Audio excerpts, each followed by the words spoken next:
काम ना करी है ना, ना करी तो ना करी, हमार जिला है ना।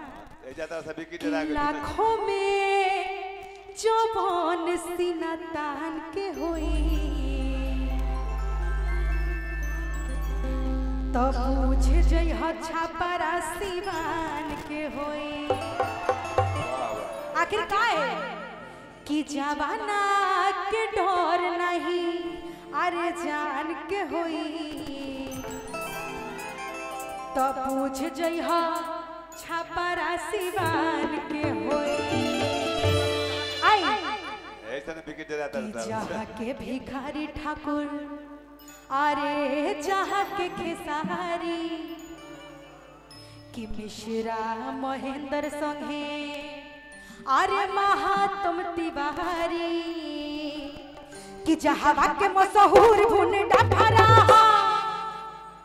अगर अच्छा लगे तो ताली बजाए के बाद कि जहाँ के मशहूर भुंडा भरा सब जिला के जिला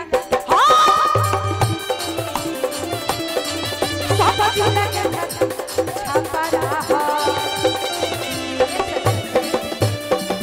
हम काहे बोली हमके सब जिला बड़ी प्यार करेला। सबसे ज्यादा अगर हमके कहीं से प्यार मिलेला ना आरा जिला, आरा जिला से हमके बड़ी मान सम्मान प्यार मिलल बा।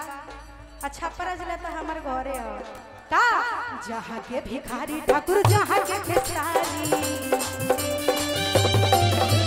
मिश्रा महेंद्र संगे महात्म तिवारी जहाँ के भिखारी ठाकुर जहाँ के खेसारी मिश्रा महेंद्र संगे महात्म तिवारी। का हो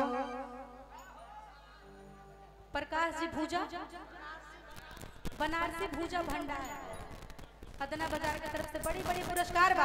तनी हाथ उठाओ मर्दे, तनी हाथ उठे के चाहिए नु कि जहां के मशहूर भुंडा भरा। लेकिन हमनी के निमन है जो हमनी के का को हम सब कि सब जिला में एक जिला छापरा। ई बात के कही तो कहो हाथ उठा के तनी उठाओ हाथ मर्दे का कि सब जिला में एक जिला छापरा।